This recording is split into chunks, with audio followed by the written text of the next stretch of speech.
Madame Mimi, ça fait combien de temps que vous êtes au centre d'accueil? 1 an et 3 mois. 1 an et 3 mois. Je suis arrivé au mois de juillet et le 1er juin. Comment était votre vie, Madame Mimi, quand vous êtes arrivée au centre d'accueil? Je suis arrivé au centre d'accueil, je n'avais pas de vie. Donc, je vécu vraiment des histoires affreuses dans ma vie. Donc, j'étais dans un mariage qui n'était pas un mariage. La personne que j'étais avec lui, il n'aimait pas Dieu. Quand j'ai commencé à chanter dans les églises, ça lui dérangeait. Et il s'est réveillé un matin, il m'a dit, je ne veux plus de toi, tu choisis entre Dieu et moi. Et tu sors de ma maison si tu veux Dieu. Moi, j'ai dit, j'ai choisi Dieu. Et il m'a chassé en 2006. Et je suis parti, j'ai tourné, étant toujours dans les églises. Et au bout en 2009, avec une parole, il m'a appelé. Il m'a dit, s'il arrive quelque chose à mes enfants, ça sera sur ta tête. Et mes enfants étaient partis se coiffer. Et la dame m'a appelé, viens, ta fille est tombée, elle a fait une crise. En octobre 2008, et 5 mois, ma fille était dans le coma. On n'a pas trouvé la maladie, ma fille est décédée. Donc depuis 2009, tout était noir dans ma vie. Mais j'étais dans les églises, je chantais, je servais Dieu. Mais une chose qui était en moi, je ne comprenais pas la parole de Dieu. Parce que c'est que le pasteur, les hommes de Dieu parlaient, je ne comprenais pas. Mais j'ai marché avec la douleur, la haine, parce que personne ne peut voir, parce que ma fille elle est décédée dans mes mains. Elle rendait son dernier souffle et je regardais. Et c'était une douleur et j'ai gardé la colère. J'ai vécu avec 2 choses. Soit je tue le père de mes enfants, soit je me tue, moi et mes enfants. Et j'étais dans l'église avec cette colère, cette haine. Personne ne savait, ni même membre de ma famille. Après le deuil de ma fille, toutes les personnes qui étaient à côté de moi, les amis, tout ça, ils m'accusaient. Voilà, sa fille est décédée parce qu'elle a commis un péché, elle a fait ça. Tout le monde auquel je croyais que c'était mes amis, ils ont fait une histoire à propos de décès de ma fille. Et je n'étais pas consolée, ni au niveau de ma famille. J'ai resté 2 ans sans parler à personne. J'ai eu des problèmes dans l'église juste à cause de ma voix. Ouais. Je chantais et j'étais comme un instrument de plaisir. Donc, quand je chante, l'adoration était chaude, les personnes dansaient. Et si je ne venais pas, les pasteurs se mettaient en colère.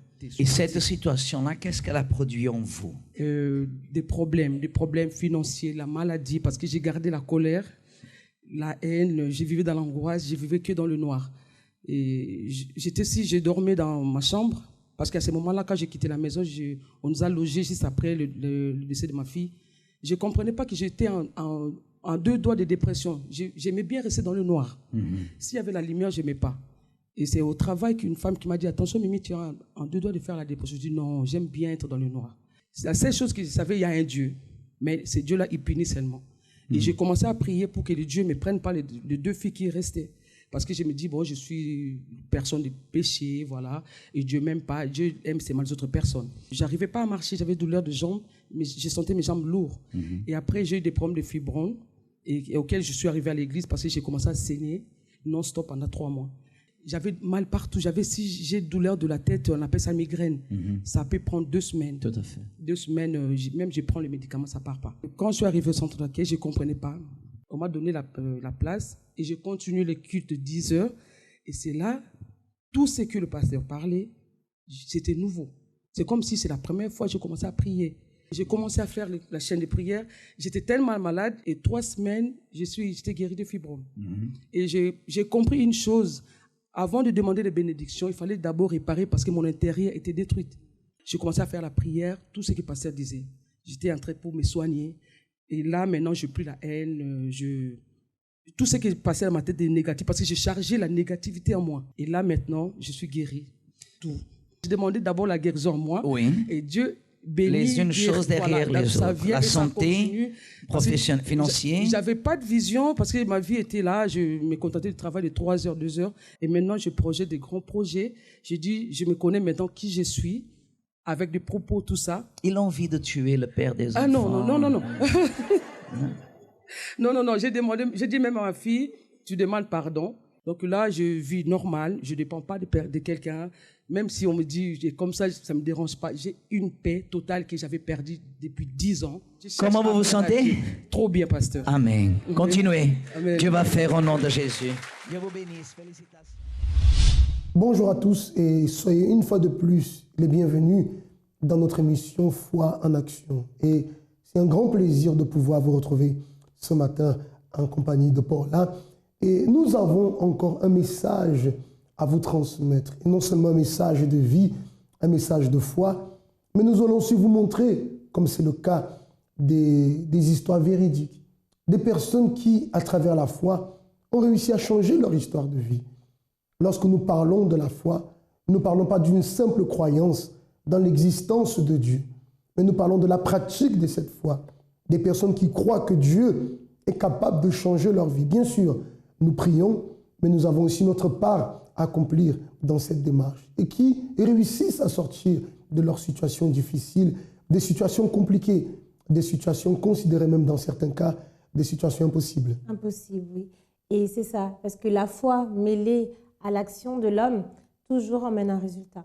Voilà, et c'est ce résultat que certainement vous cherchez dans votre vie et que jusqu'à aujourd'hui peut-être vous n'avez pas trouvé. Peut-être même vous êtes un croyant ou une croyante et vous ne comprenez pas pourquoi les choses ne changent pas, pourquoi vous n'avez pas de solution. Cette émission vous permet de découvrir qu'il y a un chemin et ce chemin fonctionne lorsqu'il est bien, voilà, lorsqu'on y marche bien, ça veut dire lorsqu'on fait les choses comme il faut.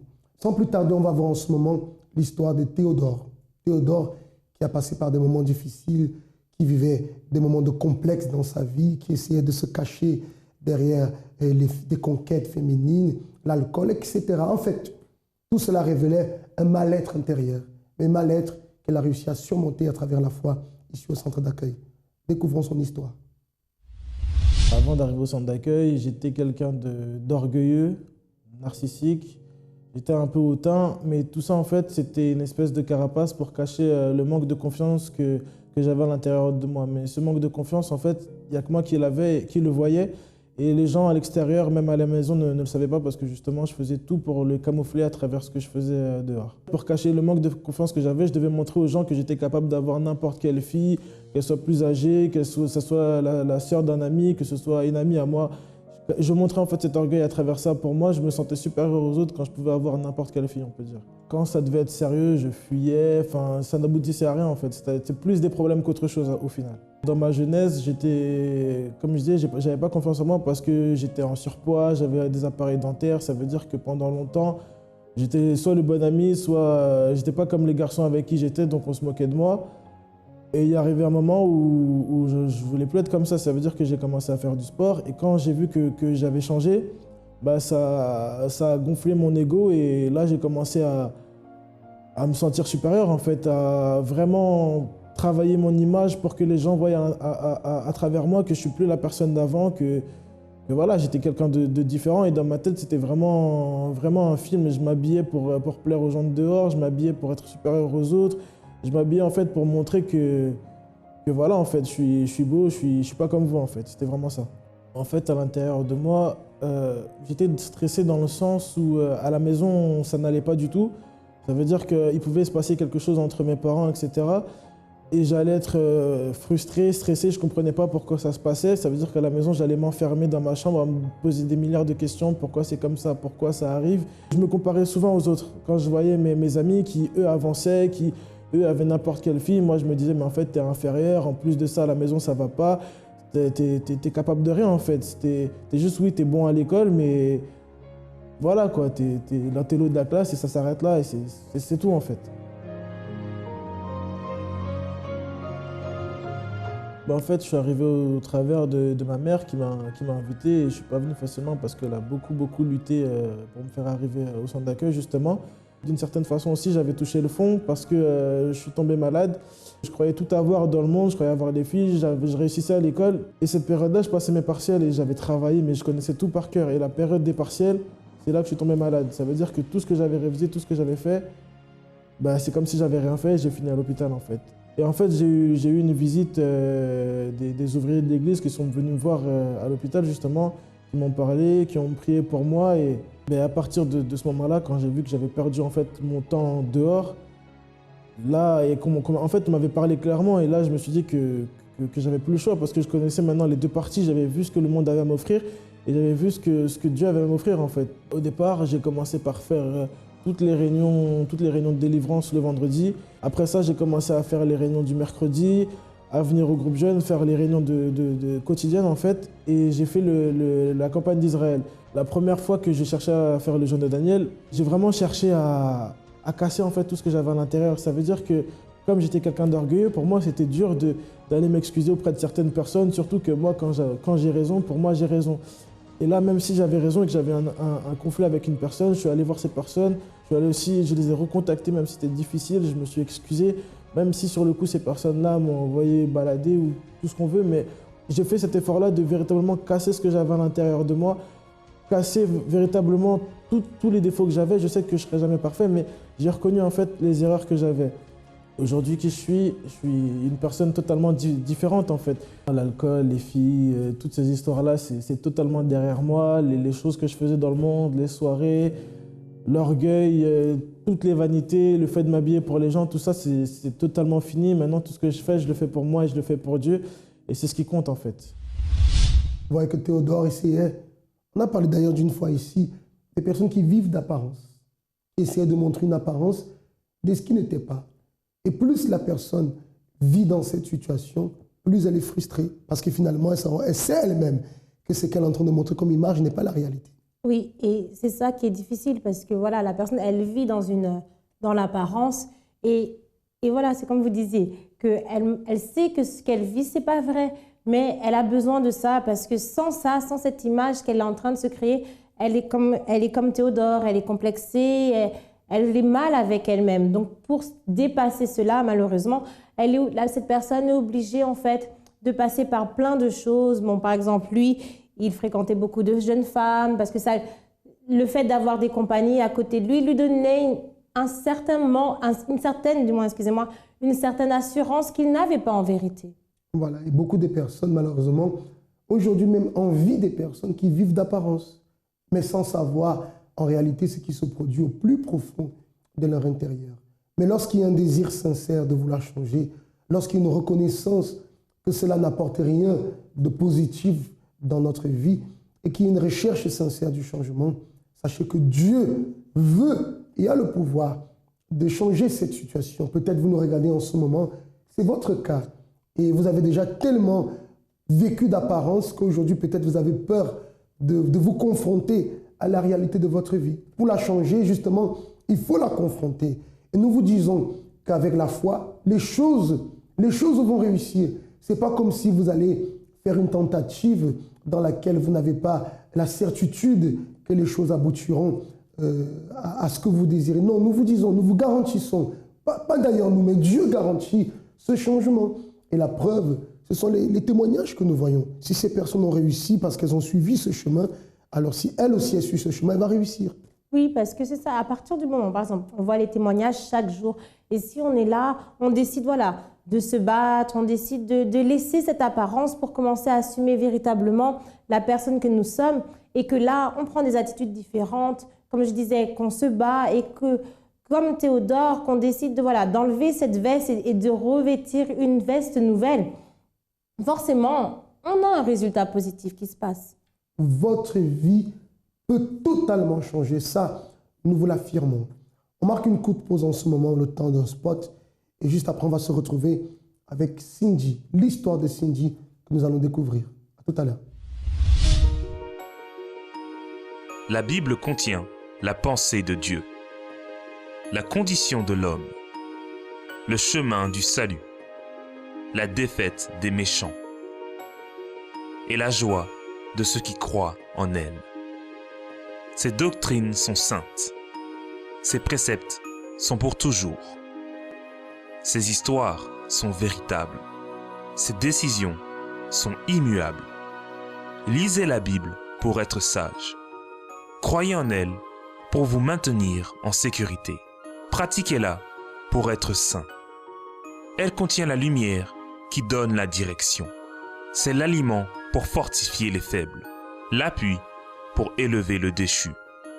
Elle est la carte du voyageur, le bâton du pèlerin, la boussole du marin, l'épée du soldat, la charte du chrétien. Dans la Bible, vous aurez le paradis restauré, les cieux ouverts, et les portes de l'enfer seront fermées. Christ est le sujet principal, notre bien est son objectif, et la gloire de Dieu est son résultat final. Il devrait occuper votre esprit. dominez votre cœur et guidez vos pas. Lisez lentement, quotidiennement et en esprit de prière. Elle est une mine de richesse, santé pour l'âme et une source qui jaillit pour la vie éternelle. Elle traite les plus grandes responsabilités. Elle récompensera le plus assidu. Mais elle n'innocentera pas ceux qui rejetteront ses conseils sacrés. Priez avec elle. Lisez tout et partagez.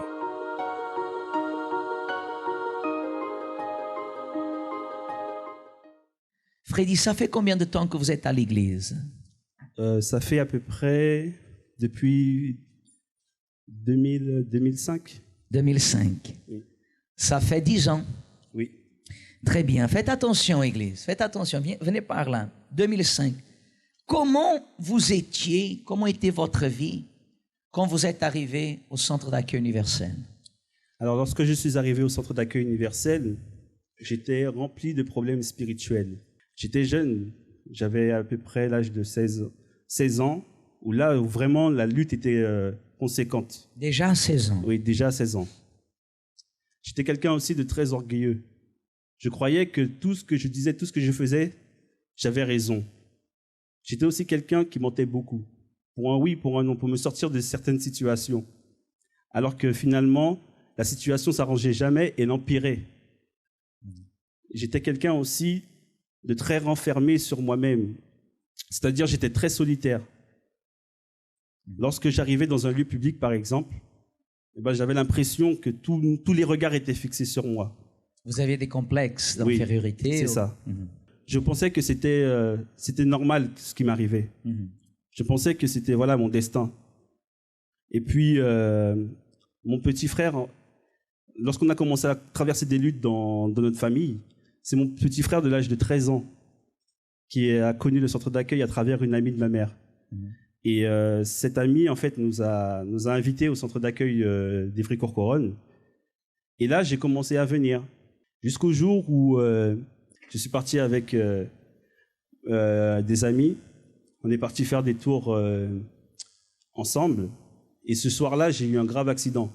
Lorsque j'ai fait cet accident, le médecin avait dit que mon bras, il y avait tellement de fractures qu'il devait l'amputer. Quel bras, celui-là? Celui-là, oui. Et ma mère, elle a refusé.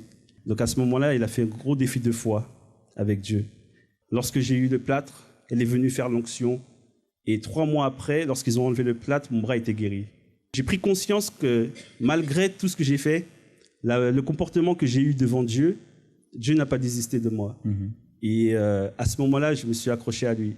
J'ai commencé à participer aux chaînes de prière afin que tous les complexes, tout l'orgueil, tous les mauvais sentiments, le mensonge, toutes ces choses viennent à cesser dans ma vie. Et quel a été le résultat? Qu'est-ce que ça a produit? Qu'est-ce que ça a produit dans votre vie aujourd'hui? Comment vous êtes?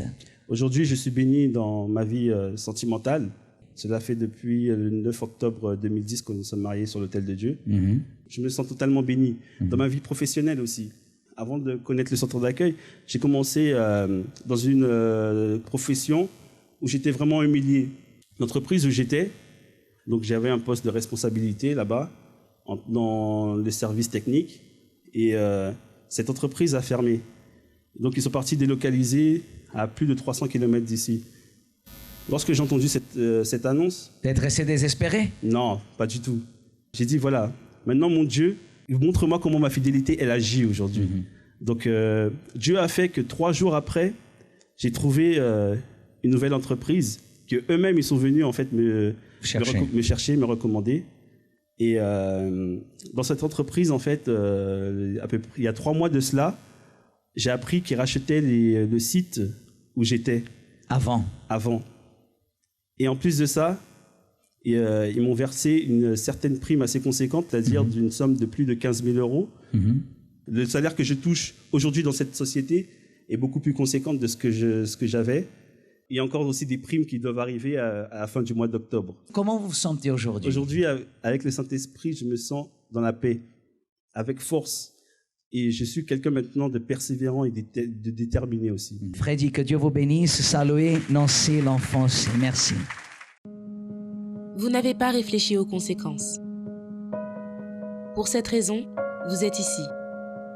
Emprisonné à cause des choses dont vous pensiez qu'elles vous rendraient heureux. À cause d'addictions nocives, des relations perdues et des finances détruites. Votre pensée se retrouve prisonnière de vos échecs et de vos frustrations. Sachez que si vous désirez changer votre situation, le centre d'accueil a ses portes ouvertes tous les jours pour vous.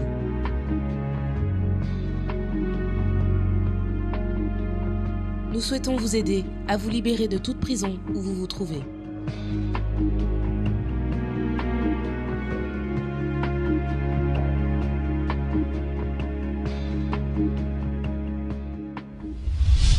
Si vous nous rejoignez en ce moment, soyez les bienvenus dans l'émission Foi en Action. Tout à l'heure, nous avons pu voir l'histoire de Théo, comment il a pu sortir de cette situation de vie d'apparence à travers la foi, et qui a pu trouver aujourd'hui la paix, une sérénité intérieure, un véritable bonheur. Nous allons voir maintenant le cas de Cindy, qui est un cas vraiment, je dis était, parce que ça ne l'est plus, qui est un cas vraiment compliqué. Oui, parce que quand on va voir son témoignage, rien que la première partie, on voit que cette jeune fille est passée par des événements, mais vraiment, on peut dire même utiliser le mot horrible, parce que tout ce qu'elle a passé, c'était, si on regarde avec nos yeux physiques, on se dit que c'est fini, que c'est perdu, et que cette jeune fille, de toutes les façons, elle-même, elle avait des envies de suicide, elle voulait mourir, parce que la vie qu'elle était en train de mener, la vie qu'elle a eue dès petite, en fait, l'ont emmenée à vraiment passer par des situations très dures. Alors, on va découvrir alors en ce moment ce qui était au début la vie de Cindy. Et juste après, on se retrouve. Avant d'arriver au centre d'accueil, ma vie, en fait, j'avais pas vraiment de vie. C'est-à-dire, j'étais suicidaire, j'étais dépressive. J'étais très mal dans ma peau. J'avais beaucoup de haine envers ma mère, ce qui a causé ma dépression. J'avais cette haine parce qu'en fait, en réalité, elle n'était pas vraiment ma mère. Ma véritable mère était décédée plus jeune et on m'a menti sur ça et ça m'a brisée. J'avais aussi subi de nombreux abus sexuels dans mon enfance jusqu'à mes 19 ans. Et ça aussi, en fait, ça a laissé beaucoup de séquelles. Donc ça fait que je me détestais, je détestais les hommes, je détestais tout le monde. Je vivais d'apparence. C'est-à-dire, à l'école, en fait, j'allais montrer une apparence différente de la personne que j'étais vraiment. J'allais mentir beaucoup. Et ça a fait que j'ai commencé à devenir vicieuse dans le mensonge à travers ça. Je souffrais d'insomnie, c'est-à-dire je ne dormais pas. Je ne pouvais pas dormir avant 4 heures du matin, ou bien il fallait que je dorme avec des lumières parce que je voyais des personnes dans la rue qui n'étaient pas en fait vivantes. Et je savais qu'elles n'étaient pas vivantes. J'étais complexée, je n'aimais pas qui j'étais, je n'aimais rien de moi. Tout ce que je voulais mourir en fait, parce que j'aimais vraiment rien de moi. Et pour moi, la seule solution, c'était la mort. J'ai commencé à avoir beaucoup de vices, le vice de la cigarette, le vice de l'alcool. Après que ma mère m'ait mise à la porte, j'ai commencé en fait à beaucoup sortir. Donc le monde de la nuit, tous les jours je sortais, même si je savais que le lendemain j'avais une interrogation, j'allais être dehors faire la fête, j'allais boire, parce que ça m'apportait des moments d'euphorie en quelque sorte. Et pendant ces moments, je pensais que j'allais bien, mais dès que je rentrais chez moi, je revenais à la réalité. J'étais seule, j'avais personne sur qui m'appuyer, personne à qui me confier. Je cherchais de l'aide, mais je ne trouvais pas en fait cette aide. Donc j'étais perdue. À mes 19 ans, j'ai été abusée par mon cousin. Et je suis tombée enceinte. En fait, à ce moment, vraiment, tout s'est vraiment écroulé. Parce que je détestais tellement ma mère. En fait, cette grossesse, ça voulait dire être ma mère. Et ça, je ne pouvais pas accepter. Du coup, j'ai décidé que j'allais avorter. Sans émotion, j'ai appelé l'hôpital, j'ai demandé comment ça se passait. Et je suis partie avorter et j'ai cherché en fait à blesser le père de l'enfant en quelque sorte. Juste dire ça, en fait, ça me curait. Je voulais sa vie parce que je voulais qu'il ressente ce que j'étais en train de ressentir. Parce que je pouvais rien dire à personne qui allait me croire. Qui allait croire qu'il m'avait fait ça. Ils vont dire, mais non, c'est ton cousin, c'est ta famille, il ne peut pas te faire ça. À la maison, je ne me sentais pas bien. Je n'étais pas à ma place. Je me demandais en fait qu'est-ce que je faisais ici. J'avais l'impression que j'étais l'intrus. Du coup, en fait, je voulais en finir avec ma vie parce que pour moi, c'était vraiment la seule solution, comme je disais. Pour moi, ma mère, elle ne m'aimait pas. J'avais personne en fait. J'étais vraiment seule avec moi-même. Donc soit je mourais, soit elle mourait. Et parce que je ne pouvais pas prendre sa vie, c'était quand même ma mère, j'avais quand même un peu de respect, je dis bien un peu parce que pour moi elle ne représentait rien. Donc je n'avais pas ce courage de prendre un couteau et essayer de la tuer. Mais j'avais ce courage de le faire sur moi-même. Donc ça a commencé avec des cutters, avec des médicaments. J'ai essayé de sauter du bord de ma fenêtre. Le moment le plus difficile pour moi, ça a été quand j'ai appris que ma mère n'était pas ma mère. Parce que je voulais tellement en fait être aimée par elle. Parce que même si je la détestais, je voulais être aimée par ma mère. C'était quand même ma mère pour moi. Alors quand on m'a dit qu'elle n'était pas ma mère, et que ma véritable mère était morte, j'en voulais à tout le monde. Et à Dieu, j'en voulais à Dieu. Parce que je me suis dit, comment est-ce qu'on peut dire qu'il est amour? Comment est-ce qu'on peut dire qu'il est miséricordieux, qu'il nous aime? Et ma vie, elle est comme ça. Je me suis dit, c'est pas possible. J'étais vraiment au plus bas à ce moment-là. Vous voyez comment une personne peut emmagasiner autant de souffrances depuis son jeune âge, subir des situations qui détruisent totalement une personne. Une jeune fille abusée sexuellement plusieurs fois, qui porte cette marque dans son intérieur et des relations avec sa maman qui n'allaient pas du tout. Et elle finit par apprendre d'ailleurs que sa maman n'est pas sa vraie mère. Alors là, ça devait vraiment être un choc parce que déjà, on essaye de se mettre à la place de cette personne. On vit par des moments difficiles, elle ne recevait pas d'amour, elle était... c'est les propres membres de sa famille, parce que c'est les propres membres de sa famille qui lui ont fait des abus. Et là, apprendre que sa mère n'était pas sa mère et qu'en plus, cette personne la maltraitait, là, c'était vraiment un choc. Et la plupart du temps, dans des situations comme ça, on se demande toujours, mais pourquoi? Pourquoi ça arrive à moi? Pourquoi ma vie, elle est comme ça? Pourquoi moi, je ne suis pas heureuse? Pourquoi moi, je n'arrive pas à faire quelque chose de différent? Et la seule réponse que Cindy trouvait à ce moment-là, c'était la seule réponse, je peux dire même la seule solution, c'était d'en finir avec sa vie. Et beaucoup de personnes, je reviens sur ce que tu disais, se disent, mais pourquoi? Pourquoi Dieu fait ceci? Pourquoi Dieu fait cela? Vous devez comprendre que Dieu n'est pas source de malheur. Dieu n'est pas du tout source de malheur ni source de souffrance. Mais vous devez comprendre qu'il y a un mal qui agit pour causer des situations qui amènent des personnes à se détruire, à s'auto-détruire, des personnes qui se suicident, des personnes qui tombent dans des situations où elles ne trouvent pas de solution. Et cela ne fait que cela ne fait qu'engendrer en elles des sentiments négatifs, de la colère, de la haine, qui finit par les détruire elles-mêmes. Et non seulement elles, mais parfois détruire les personnes qui sont autour d'elles. Ce que Dieu veut, c'est que la personne puisse connaître le bonheur, que la personne puisse sortir de sa situation. Lorsque nous voyons le cas de Cindy, aux yeux de la société, aux yeux du monde, mais ça c'est un cas perdu. Il n'y a pas de solution pour elle. Mais voyez ce qui est arrivé, parce que sa situation a changé. J'ai connu le centre d'accueil à travers une collègue de travail qui m'a invitée à venir en fait un dimanche. De là, je suis venue. Et quand je suis arrivée et que j'ai entendu la parole, en fait, c'est comme s'il n'y avait personne dans la salle. C'est comme si dans cette église, en fait, il n'y avait que moi. Parce que tout ce que le pasteur était en train de dire, c'était sur moi, c'était ma vie. Et je me sentais très gênée, en fait. Ça m'a blessée, ça m'a brisée, en fait, parce qu'il me disait qui j'étais, cette personne que je ne voulais pas accepter que j'étais. Et il me disait aussi en même temps comment faire, en fait, pour plus être cette personne. Et j'ai décidé, en fait, et comment faire, en fait, c'était donner sa vie à Dieu. Et j'ai décidé de faire ça. Donc j'ai commencé les chaînes de prière. Du lundi, du vendredi, parce que j'en avais vraiment besoin, parce que ma vie financière a été... En fait, j'avais pas de vie financière. Donc à travers les chaînes de prière du lundi, j'ai retrouvé une vie financière. À travers les chaînes du vendredi, parce que comme je disais plus tôt, niveau spirituel, dans ma vie, ça allait pas du tout. Donc j'ai commencé à faire les chaînes de prière du vendredi pour chercher ma délivrance. J'ai aussi commencé à faire les chaînes de prière du jeudi. Je n'ai pas commencé tout de suite. J'ai d'abord attendu de me sentir bien et j'ai commencé à prier pour ma famille parce que la plupart de mes problèmes, en fait, je les ai eus à travers ma famille. Donc, vu que j'avais trouvé la solution, je voulais aussi qu'ils puissent la trouver. J'ai participé à la campagne d'Israël. En fait, quand j'ai commencé à marcher avec Dieu, il a vraiment fait éclairer ma vie. Il a vraiment tout changé. Et en marchant avec lui, j'ai compris que moi aussi, en fait, je devais glorifier Dieu. Il y avait une partie dans ma vie, c'était dans mes études, ça ne glorifiait pas du tout Dieu. Et ça, je ne pouvais pas accepter, en fait. Donc j'ai décidé, en fait, à travers cette campagne, que j'allais faire, en fait, ce que les autres ils me pensaient incapables de faire, que j'allais le faire. Et c'est ce que j'ai demandé à Dieu, en fait. J'ai sacrifié mon tout. J'ai vraiment mis mon tout sur l'autel, physiquement, spirituellement, financièrement. J'ai mis mon tout. Parce que j'avais rien à perdre, en fait, j'avais tout à gagner. J'ai déterminé chaque jour. Et quand j'ai dit à Dieu que je ne pouvais pas en fait attendre que la campagne d'Israël finisse pour avoir ma bénédiction. J'ai dit non, c'est pas possible. l'ai mis à l'épreuve, mais je me suis mis aussi à l'épreuve parce que j'avais ma part à faire là-dedans. Et quand j'ai reçu ma bénédiction, moi qui pensais que c'était la fin, en fait, non. C'est là que les luttes sont encore devenues plus grandes. C'est-à-dire qu'il fallait que je paye, mais je n'avais pas en fait le moyen pour payer, je n'avais pas de chéquier. Et sans chéquier, je ne pouvais pas payer, c'est-à-dire que je ne pouvais pas rentrer dans l'école. Et j'ai déterminé, j'ai dit, c'est pas possible, mon Dieu. Si tu me permets d'avoir ça, je dois l'avoir, et ce misérable ne va pas m'empêcher d'avoir ma bénédiction.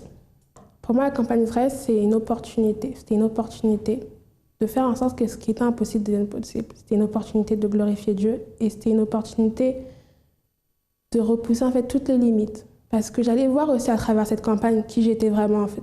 Si j'étais vraiment là, si j'étais devenue une nouvelle personne, si j'avais vraiment confiance en moi, si j'étais déterminée en fait à me battre. Parce qu'on ne peut pas faire la campagne d'Israël en restant assise, en fait. On a notre part à faire. Il fallait que je lutte et je voulais vraiment aussi voir si j'allais arriver au bout de cette lutte, si j'allais vraiment réussir à déposer mon tout sur l'autel.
Vous voyez que lorsque Cindy est arrivée au centre d'accueil, ce n'est pas le simple fait d'arriver au centre d'accueil qui change la vie de la personne, mais ce qu'elle a entendu au centre d'accueil, qui sont des paroles de foi appuyées sur, bien sûr, la direction de Dieu, sur la Bible.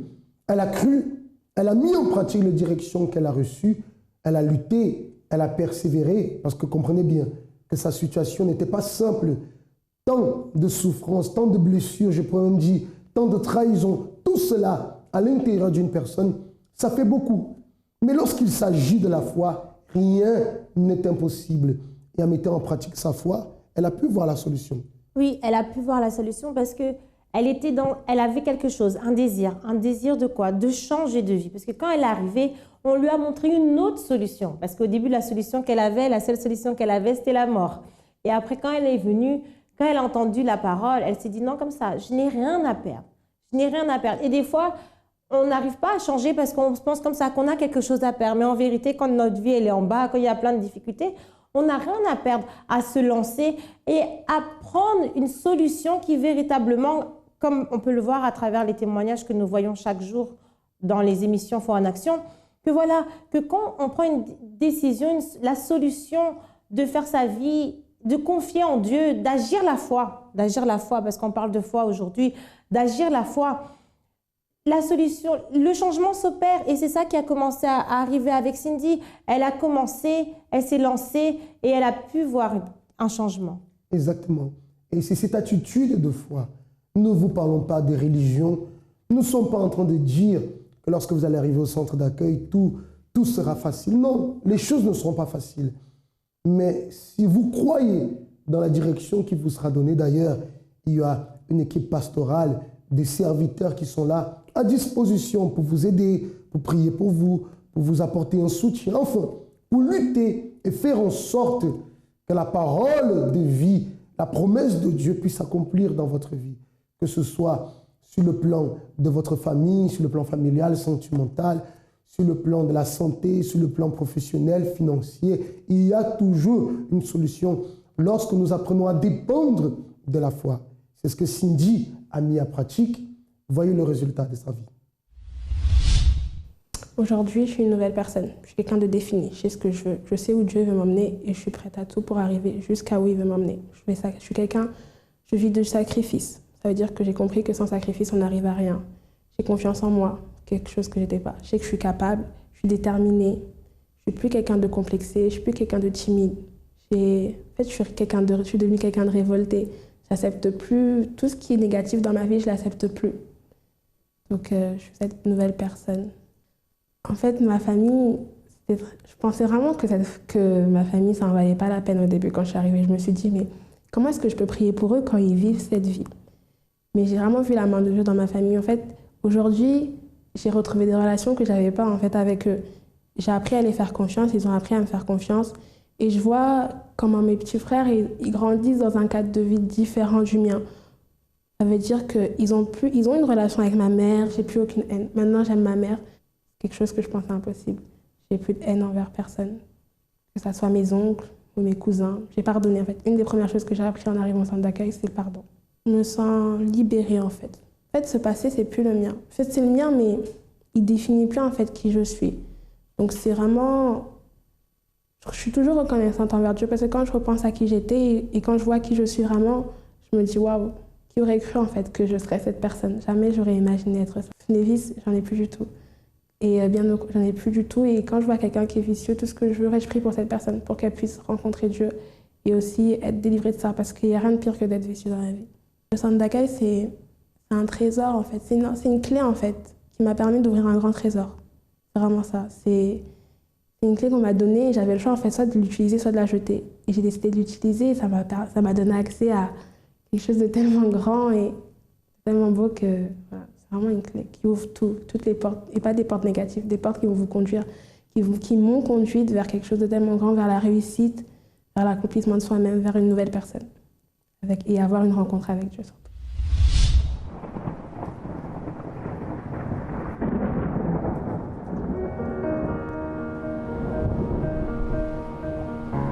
Dans la vie, il est très facile de perdre espoir. Nous nous éloignons de la bonne direction et abandonnons même les rêves que nous pensions un jour pouvoir atteindre. Un jour, éventuellement, nous finissons par nous trouver face à une situation pour laquelle nous n'avons aucune expérience. À ce moment, de nombreuses questions nous viennent en tête. Est-ce que ça vaut la peine de continuer? Pourquoi rien ne marche dans ma vie? Est-ce mon destin? Votre destin est le résultat de vos décisions et attitudes. Décidez de venir au centre d'accueil, où à travers des conférences intelligentes, nous vous aiderons à reconstruire votre espérance et changer votre futur par la même occasion.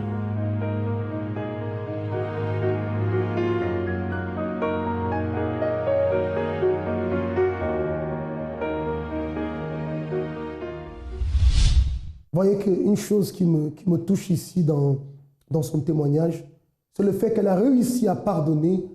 Ce n'est pas à la personne, mais aux personnes qui plusieurs fois l'ont abusée sexuellement. Vous pouvez imaginer la marque de la douleur qu'elle portait, la souffrance qu'elle portait dans son intérieur. Mais même ainsi, elle a réussi à pardonner. Cela demande vraiment un effort très grand qui n'est possible d'obtenir qu'à travers la foi. Qu'à travers la foi, parce que c'est que la foi qui peut emmener une personne à pardonner à ses agresseurs, à pardonner aux personnes qui lui ont fait du mal, parce qu'elle comprend à ce moment-là, c'est quand on investit même dans notre intérieur, qu'il y a des choses qui sont au-delà, que quand on pardonne, en fait, on se libère soi-même, parce que quand on demande pardon, on laisse en fait le passé. Et c'est ça qu'elle a fait. En demandant pardon, elle a laissé son passé derrière elle et elle a pu commencer à accéder à une nouvelle vie.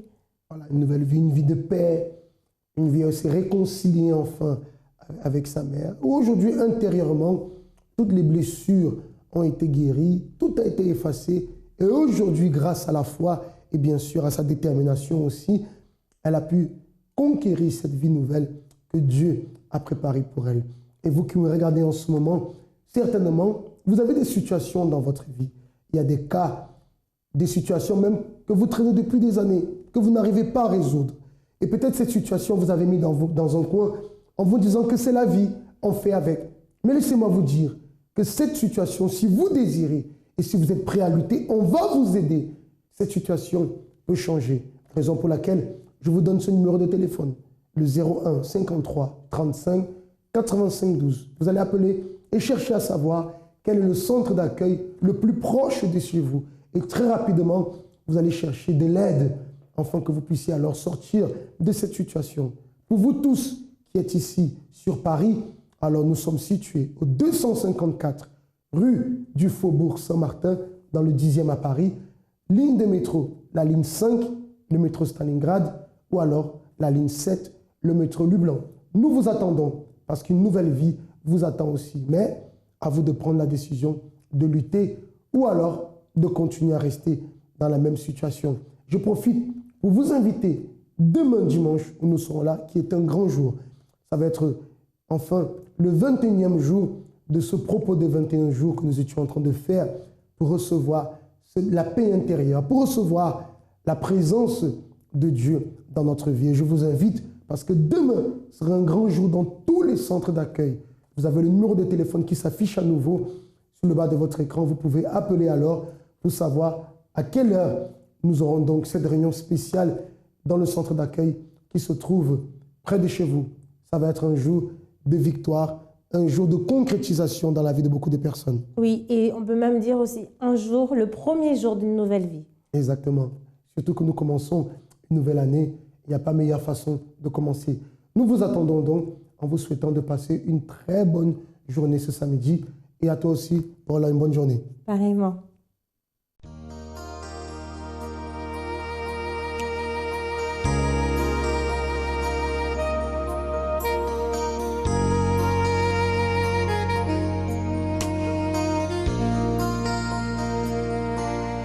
Viens mon âme,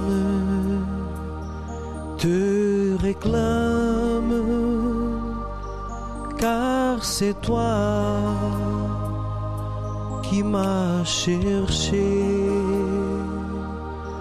pour te suivre. Je te livre mon cœur avec son péché. Viens mon âme, te réclame, mon bonheur est tout en toi. Je t'adore, je t'implore, ô Jésus, demeure en moi. Oui, ta grâce seule efface toutes mes iniquités. Tu pardonnes, tu me donnes la paix de tes rachetés. Viens mon âme, te réclame, mon bonheur est tout en toi. Je t'adore, je t'implore, ô Jésus, demeure en moi. Quand je doute, quand ma route passe auprès du tentateur, ta main sûre me rassure et me rend plus que vainqueur. Viens mon âme, te réclame, mon bonheur est tout en toi. Je t'adore,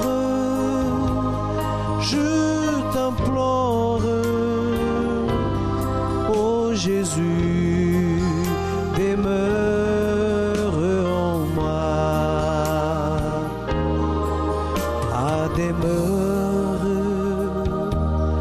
à chaque heure, mon rempart, mon défenseur, ma victoire et ma gloire, mon Jésus, mon seul sauveur. Viens mon âme, te réclame, mon bonheur est tout en toi. Je t'adore, je t'implore, oh Jésus, demeure